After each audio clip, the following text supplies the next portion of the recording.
बिस्मिल्लाहिर्रहमानिर्रहीम। अरबी की एक बहुत ही खूबसूरत कहावत है जिसका तर्जुमा है कि अगर यूसुफ अलैहिस्सलाम की कोई बहन होती तो उन्हें कभी भी कुएं में अकेला छोड़कर वापस न आती। बहनों का प्यार लफ्ज़ों में बयान करना बहुत मुश्किल है।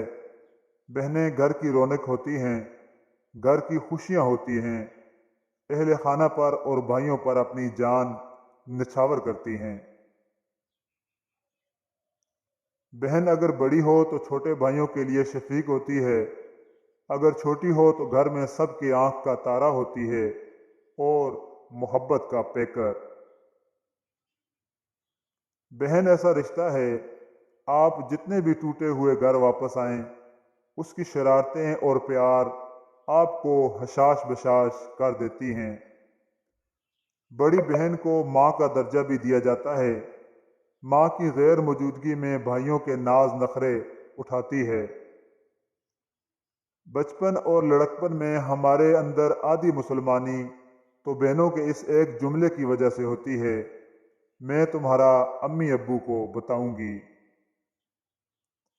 बहन कहने को तो एक छोटा सा लफ्ज़ है, मगर इसमें इतना प्यार भरा होता है कि कोई इसका मुकाबला नहीं कर सकता। घर भी महक उठता है जब मुस्कुराती है बहन, अजब उदासी सी छा जाती है जब छोड़ के जाती है बहन। बहुत चंचल बहुत खुशनुमा से होती है बहन, नाजुक सा दिल रखती है, मासूम से होती है बहन, रोती है जगरती है, नादान सी होती है बहन। दोस्तों, बहुत अफसोस से ये कहना पड़ता है कि हम उस समाज का हिस्सा हैं जहां बहन को विरासत से उसके शरई और कानूनी हक से महरूम रखा जाता है, जो कि एक जुल्म और नाइंसाफ़ी है।